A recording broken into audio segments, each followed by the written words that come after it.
Magandang umaga po sa ating lahat, mga kapatid. Magandang umaga po, Father.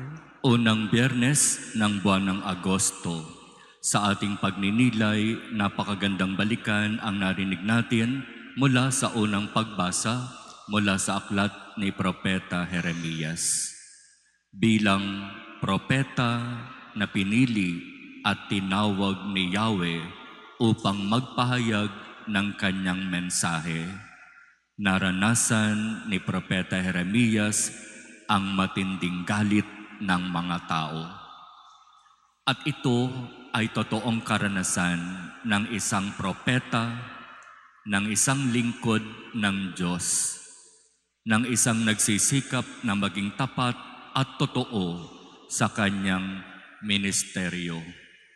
Yung tipong dahil nagpapakatotoo at nagpapakatapat ka sa iyong ministry, marami ang magagalit sa iyo.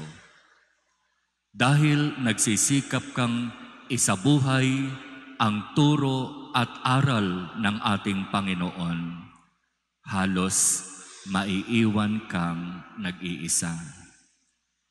Karanasan ni Propeta Jeremias.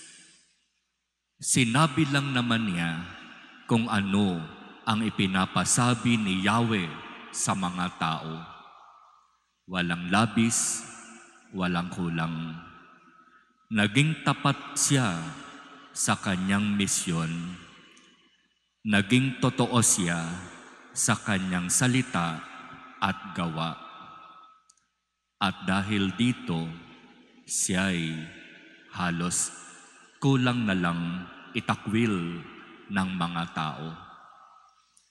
Pero ganito man ang magiging buhay ng isang propeta at ng mga magiging tapat sa pagsunod at paglilingkod sa Diyos.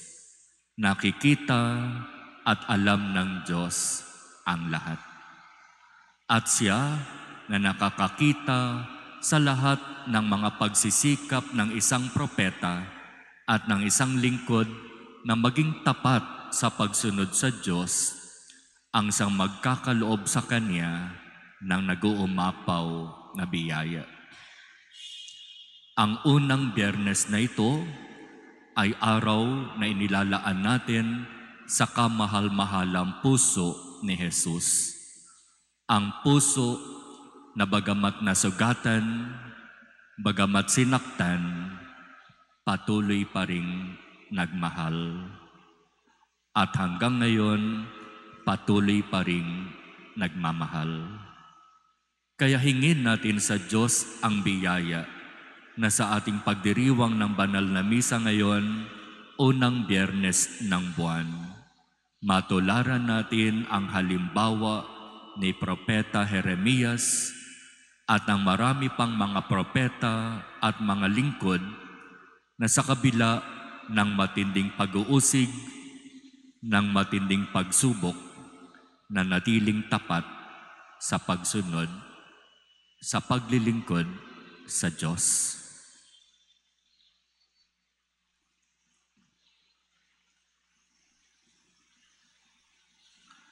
Amen.